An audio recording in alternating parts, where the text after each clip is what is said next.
Ó, eu sou confessadamente conservador, eu defendo o conservadorismo, eu sou estudioso do conservadorismo e eu sou uma das pouquíssimas pessoas no Brasil que estuda, divulga e defende a nossa tradição conservadora brasileira do século XIX. Porque a maioria das pessoas que se diz conservador, primeiro não é conservador, é só apoiador do Bolsonaro. Que assim, é uma dissociação. Esse pessoal foi enganado achando que o Bolsonaro é conservador, o Bolsonaro não é conservador. Então tem um primeiro aspecto. Muita gente conheceu o conservadorismo, como eu conheci, por meio de autores estrangeiros. Tá? Roger Scruton, Michael Oakeshott, Russell Kirk, Edmund Burke. Então você tem tradições inglesas ou britânicas e tradições britânica e americana e outras tantas, tradições conservadoras estrangeiras. Muita gente não conhece a nossa tradição conservadora. Tá? Então eu tenho feito esse trabalho junto com outras pessoas, o meu amigo Alex Catarino, que vai lançar provavelmente esse ano um livro sobre a mentalidade conservadora brasileira, com base nesses autores. Então eu faço esse trabalho, sabe? Divulgação não só de autores estrangeiros, mas principalmente eu faço esse trabalho de pegar essa nossa tradição, atualizá-la, obviamente, para o século XXI, aprimorar aquilo que pode ser aprimorado e descartar aquilo que não faz qualquer sentido, né? Cara, eu sofro ataque direto assim, dos bolsonaristas porque eu falo que o Bolsonaro não é conservador, ou porque eu critico o Bolsonaro. Por que ele não é conservador, na sua opinião? Porque o Bolsonaro não tem alguns elementos que são fundamentais para ser conservador. Tipo qual? Tipo prudência no sentido aristotélico, sabedoria política. Temperamento. O conservador é um equilibrado. Quer dizer, ele está sempre tentando estabelecer uma ordem, seja social ou ordem política, com base no equilíbrio. Porque a desordem provoca ruptura. Entende? Então, o seu comportamento, ainda mais se você tem poder, exige que você seja moderado. O Bolsonaro não é nada disso. Entende? Então, tem o ceticismo político, né, que faz com que você, o conservador, entenda que a política não é capaz de redimir a natureza humana, a política não é capaz de estabelecer projetos grandiosos de sociedade e tem, com base num fundamento de que o indivíduo não tem um conhecimento suficiente para transformar a política num instrumento de aperfeiçoamento da sociedade. Então tem uma limitação de conhecimento que é fundamental para o conservador entender como funciona a política e não cair na tentação de arriscar projetos grandiosos no ambiente político, entende? Então, assim, além do Bolsonaro não ter alguns elementos fundamentais ao ser conservador ou ao conservadorismo, o Bolsonaro é outra coisa. Entende? Quando você é outra coisa, você pode ser qualificado como outra coisa, também fica mais fácil de entender como complemento. Eu defino o Bolsonaro como uma combinação de três coisas. O militar positivista, ainda pensando naquela turma que promoveu o golpe militar em 1889, junto com o jacobino florianista, que era um grupo de apoiadores Floriano Peixoto, que foi o segundo presidente da República e que foi um autoritário de marca maior, grande herói militar do Brasil, tá? Um sujeito, do ponto de vista militar, durante o nosso império, cara, importantíssimo, que quando se meteu na política, não só ajudou a promover o golpe, como foi o segundo presidente da República. Cara. O governo dele, cara, foi autoritário do início ao fim, entende? Ele tinha um grupo de apoiadores que sempre acusavam os outros de não serem patriotas suficientes, entende? Então, o vocabulário político é muito parecido com o do Bolsonaro e muito parecido com os apoiadores do Bolsonaro. E você tem esse tipo de populismo do Steve Bannon, que já é uma versão atualizada do populista clássico, que o Steve Bannon, enfim, está aí nessa cruzada, cruzada não é o melhor termo, mas está nesse trabalho internacional para tentar pegar esses elementos, essas figuras identificadas com a nova direita, né, que alguns classificam como projetos iliberais, alt-right, né? Mas o Steve Bannon tem tentado criar uma nova versão de um populismo, baseado, obviamente, na experiência dele como americano, mas pegando esses fenômenos populistas internacionais. Tá? Então, eu acho que o Bolsonaro é uma combinação desses três elementos. Faz sentido, interessante. Interessante. O que você está achando da eleição em si, então? Você vota? Você já desistiu dessa parada de votar? Cara, assim, durante décadas, desde que eu tirei o título de eleitor, eu sempre estava numa cidade que o meu título não estava, né? E como eu nunca tive candidato, eu nunca me preocupei, eu sempre... Anulava lá? Não anulava não, eu... Pagava a multa? Mas justificava, sim. né? E o mais importante para mim, durante muito tempo de ter o título de eleitor, como eu não tinha enfim, candidato, era um circo de horrores, era garantir que eu tivesse a renovação do passaporte. Era basicamente para isso, né? Você tem ali tudo em dia e tal.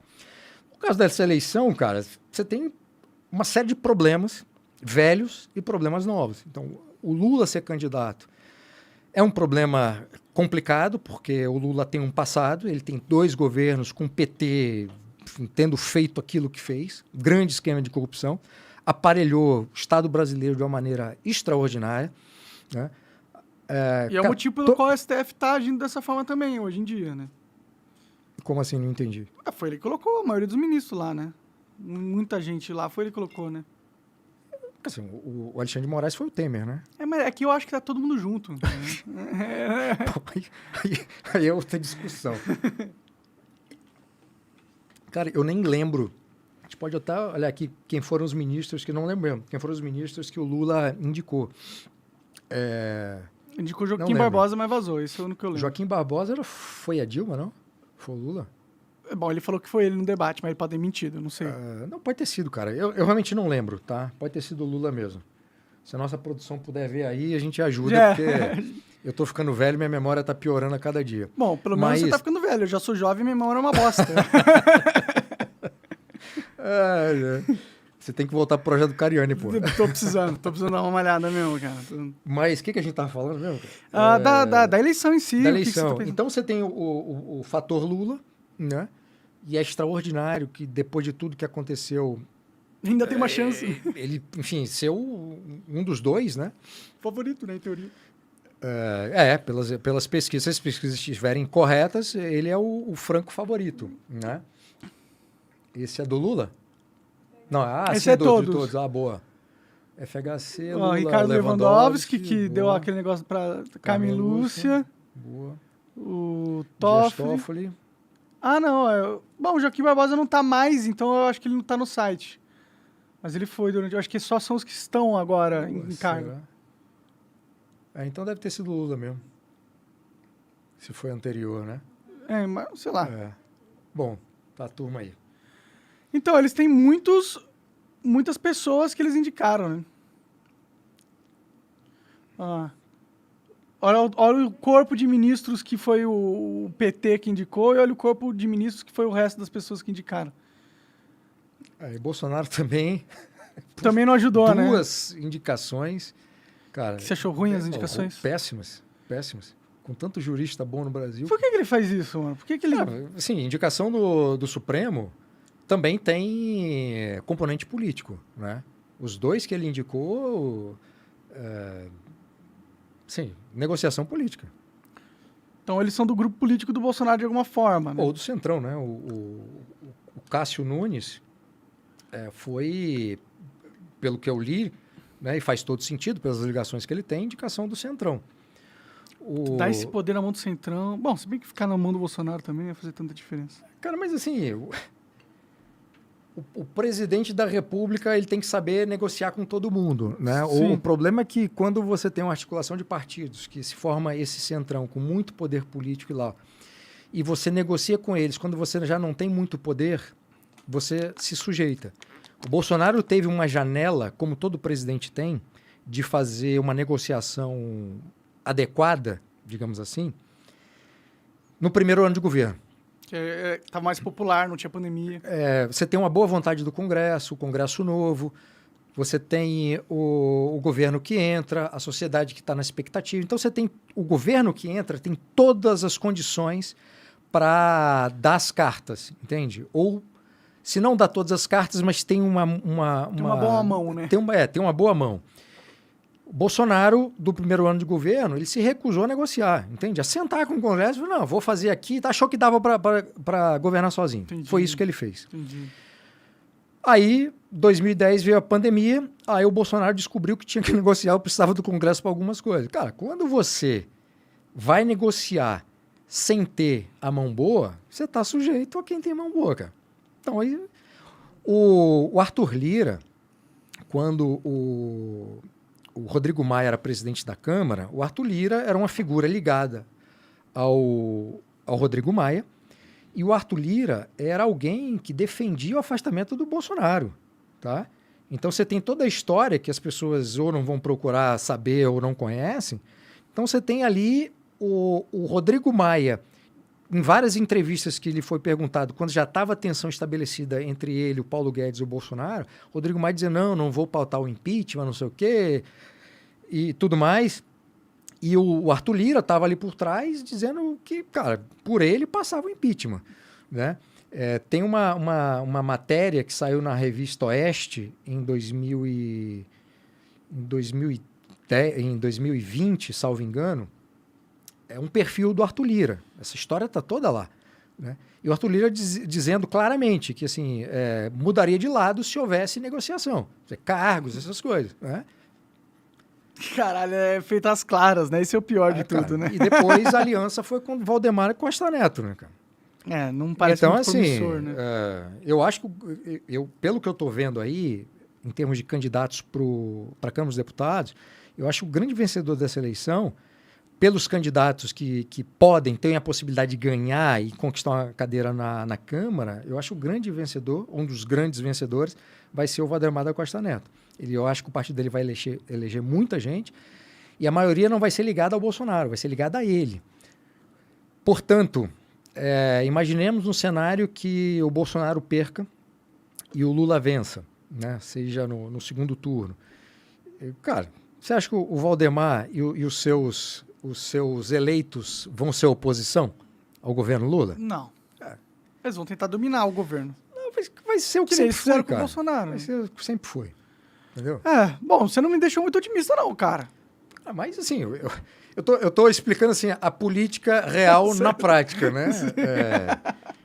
O Bolsonaro tem a seu favor alguns números positivos, né? Emprego, PIB, essas coisas. A economia está dando uma enriquecida. Coisas que andaram no governo dele, cara, eu fico impressionado, assim, porque apoiador do Bolsonaro, em termos gerais, não conhece nem o que o governo fez de positivo, né? Então, tem essa coisa da lei de liberdade econômica, saneamento básico, a mudança nos cartórios que aconteceu recentemente. Então, cara, você tem coisas que estão acontecendo na burocracia estatal, redução de burocracia nesse sentido, que às vezes isso não aparece agora, mas que isso é um negócio muito importante, né? Que as pessoas vão começar a sentir os efeitos positivos e muita gente já está, dependendo do setor que atua. Então, são mudanças que eu vou fazer uma comparação com saneamento básico, entende? Nenhum prefeito gosta de fazer obra de saneamento básico, rede de esgoto, porque não aparece, é obra que não aparece. Mas a sociedade percebe os efeitos. Se você não tem uma rede de esgoto, se você não tem uma rede de saneamento básico, não chega água na sua casa, isso faz diferença na sua vida. Muda a sua vida completamente ter algo assim, né? Exatamente.